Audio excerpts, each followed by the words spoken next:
It's Tuesday, October 14th. Welcome to Scouting the League, a dilemma the NFL is facing. What do you do at backup quarterback? It is a debate that is happening now as teams across the league are struggling, looking to make a change, maybe have an injured starter, a la Baltimore. But what do you do with a position that you hope to never see, but when you see him, you need some production? We'll talk about that today here on Scouting League. Before we jump in, though, make sure you head over, like, subscribe, share this podcast wherever you are listening and watching. Apple Podcasts, Spotify, or that video portion over on YouTube. Hit those buttons. Most importantly, share this with a friend. I'd imagine we'll have some strong opinions on backup quarterbacking. Make sure you let me know at RightStepADV is where you can find me on X. Comment wherever you are listening. Love hearing the feedback. Love getting those different perspectives because, again, there is no right or wrong way. There may be 32 ways to do things. We'll talk about a couple of the big ways that are most common or probably the most viable today. But again, would love to hear your thoughts. While you're doing that, make sure you go check out Neil Stratton. Follow him at Inside the League on X. InsideTheLeague.com is his website. He is with us most of the week. He is part of our group tomorrow when we sit down with Zach Crammy of Western Kentucky to talk about that program, how they are staying ahead of the curve as they prepare for the inevitable portal destruction as those Power 4 teams come after their guys, how they manage to stay on top and how they're operating with that. Make sure you check out our partners, BlueMaca.com. Stuart Jenkins, great product over there, whether it's turf toe, whether it's performance boosting with that non-slip insole, whether it's just recovery and rest. Use code SCOUTING20 at checkout when you check out those Blue Maca insoles to get 20% off. Check out the Inactive Company over at inactiveco.com to improve your sleep. Jill and Lori, who are on with us, awesome innovations, making sure you sleep well no matter where you were at. Big time partnerships with all of these NFL teams who have headed overseas, whether that's sleep on the plane, whether that's a later night sleep for some guys like Jordan Addison. Make sure when you lay down, you put that sleep mask on, you get the sleep you need. Head over, check it out at inactiveco.com. Bunch of really fun episodes coming up. Jumping into the draft room with some of our scouting friends. Get on with Dane Brugler of The Athletic and continue to bring you all that you need to know on hiring, on scouting, on everything in the football world. But today, we are going to focus on quarterbacks and most specifically backup quarterbacks. Again, we're at the spot in the year where, hey, some of the teams that have established starters thinking about backups, some of these teams that have established guys that don't have backups trying to figure out what they're going to do. The cards are falling. It's one of those interesting things where the backup quarterback is usually the best player on the team for a struggling team. There's got to be better than Justin Fields, right? Well, again, maybe not. There's only one way to find out, perhaps. Do you trust your head coach? Do you trust your offensive signal caller? Or are you going to just assume whoever the backup is the better player? Again, oftentimes backups are backups for a reason. Even in a short time when they look good, there is a reason they ultimately end up backups. We'll hit on maybe one or two of those guys today. But again, what do you do with your backup quarterback? For most teams, you are contributing a significant chunk of your salary cap to that starting quarterback position. Again, when you're talking $40 to $50 million a year, that cap number probably can be 20 or so percent of your overall cap. NFL teams, by and large, will look at their cap percentages as a way to kind of help figure out where their dollars are going to go. If you've got a big cap number for that starting quarterback, it's going to be unlikely you're going to be able to play even 2 to 3% of that cap number for a backup. You really want to keep it down vet minimum or lower for some of those numbers. If you're paying a guy like Justin Fields or maybe some of these kind of second tier starters, maybe it's only about 10 to 15% of that cap number. Maybe you can invest in a couple of those guys. That is up for debate. But again, what do you do with your backup quarterback? I'm going to say there's kind of three overall ways that teams are, approaching it. And again, it all goes back to they're a backup for a reason. They can look good in short time. Kind of like yesterday's conversation on head coaches. You can't judge a book 1 week by its cover. Again, we'll see where it plays out with a guy like Spencer Rattler. Is he a backup? Is he a starter?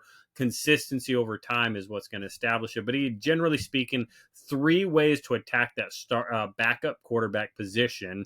And again, the one that you most often see, you see it successfully being utilized in Minnesota with Carson Wentz. You see it with other teams who maybe the plans change real early, but that Nick Foles trajectory where career backup gets pressed into starting role. Carson Wentz, currently for Minnesota, the backup quarterback, knows how to go in there, play, and win over the course of a short time. Not a guy that's going to be maybe 4 or 5 weeks over the season. If you win 3 of those games, you're probably pretty happy. A little bit more limited game plan. He does a lot of those things your starter does at a level down. If your starter's a good level player, your backup's probably a sufficient level player. If your starter is very good, again, hopefully some of those elements of very good are at a good level for your backup quarterback. So again, you find that guy who's a career backup, a veteran who has failed as a starter and has really settled into that role. I think about what we had in Atlanta behind Matt Ryan in Matt Schaub, a veteran who had a short, solid career as a starter, but really settled into his role as Matt Ryan's backup. Really solid, reliable backup quarterback, getting paid what I would have argued at the time was a little more than I thought we should be paying a backup quarterback behind Matt Ryan, who was really consistently healthy on the field.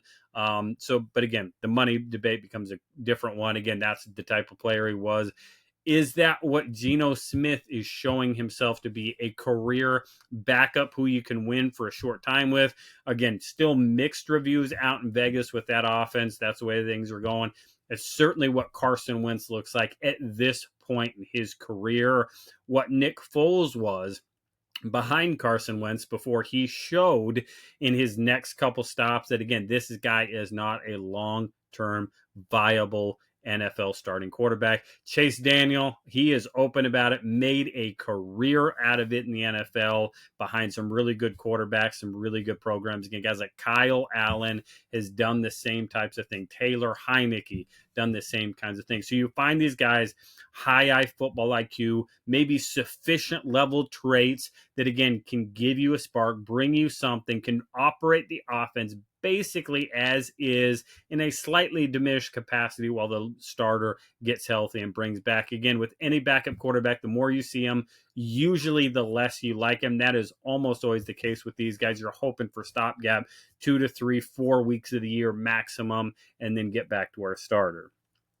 The flip side of that one is really the young developmental unknown. Again, it's probably what the Giants would have hoped to have happen with Jackson Dart. Again, you use a high draft pick behind Russell Wilson, let him develop. Jackson has come out, really played well in that offense over the next couple of weeks. But again, we will see. Time will tell on, will the league start to get the playbook on him, figure out exactly what he's going to do. Again, the plan for a Dylan Gabriel behind Joe Flacco. Obviously, now Dylan is the starter. Probably the plan on that one. It is what the Falcons had the idea behind Kirk Cousins. Let's bring in Mike Penix. Let's see what he can do. Let's see where the situation goes. Again, you think about some of these other spots where, again, Spencer Rattler brought in. Hopefully he'll be a backup behind whoever the starter is. Nope, again, pressed into duty.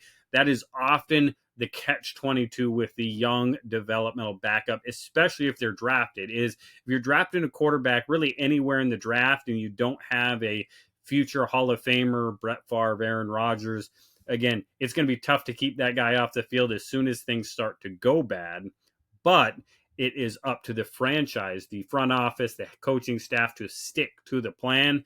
Easier said than done, of course, but having that young developmental guy as your backup with an established starter, that probably being the biggest piece, established starter, then you can bring that guy along, develop him, use him as a trade chip, or have him be the future guy on that rookie controlled contract. Certainly something to do. Again, which way does that one go with like a Mac Jones, Brock Purdy situation?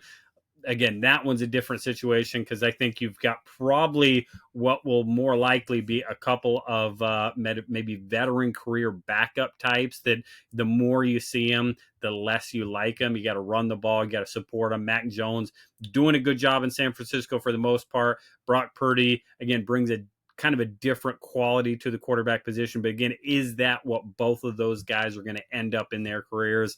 Again, time will tell on that one. And of course, maybe the biggest quarterbacking, backup situation in the NFL right now is Lamar Jackson there in Baltimore, which is kind of the flip. We'll say the flip of this situation is for some they seem to have big pocket quarterbacks. The interesting one to me is that some of these teams don't go with a complete wild card changeup as their backup quarterback. And it's something that we've seen a few times. Again, you think about what Pat White did a la old Miami Dolphins, where, hey, when Pat White came in, it was wildcat, it was fun, it was run and gun, it was a completely different offense. Kind of what Lamar Jackson was for a little bit in Baltimore. They've really evolved that offense. He has grown phenomenally as a pocket passer. But again, the athlete that he is changes everything they do. With a quarterback like Justin Fields, I'll say, as he looks more and more in his NFL career, like he may be that career backup type, I would love to see a Justin Fields behind an established starter who all of a sudden a starter goes down, or you just need to spell a series, need a spark. You put him in there and it is a completely different element to where a defense each week is almost having to game plan for two different guys. You think about the different situations. It was something when the Falcons were facing the Carolina Panthers back in the day. Was it a Cam Newton or somebody else that you were facing? Because they are two completely different game plans when you're seeing those guys. You have to prepare for athlete, for quarterback run, for scrambling, for all these things, the rush lanes, the rush mindset changes, and all of a sudden you get a pocket passer back in there. It's like, holy cow, now the game plan changed. You're almost installing two different defensive game plans. Often happens as a result of injury. Is the pocket passer coming back? Do we have to prepare for the scrambler? Again, with Baltimore, again, I would say the backup in their current situation, Cooper Rush, is a complete changeup, but in a different way. I'm not sure to me, I don't understand the thinking behind having Cooper Rush as your backup when there's other guys that could be either more similar to Lamar or, again, closer to Lamar than Cooper, who, again, I'm just not sure. Cooper Rush, good backup for maybe 31 other teams. I don't think he's a fit in Baltimore. That's me on the outside. I'm going to trust Baltimore. I'm going to go with Baltimore had a plan. They're just not playing real well as a football team right now. But again, it's something I question. If I am a team like the Atlanta Falcons, like again, the New England Patriots with Drake May, with some of these more traditional now pocket passers, I think about going completely outside of the box. Let me go get a high-end athlete that can throw the ball 15 times a game, but can also run the ball 10 to 15 times a game. And let me take a completely different game plan in there on the offensive side. Is it more work for the coaching staff? Absolutely it is. But guess what? Winning with a backup quarterback is going to be an extra strain on that staff. And again, making things more difficult for that defense other than, hey, we've got to prepare for a slightly better version of the starter.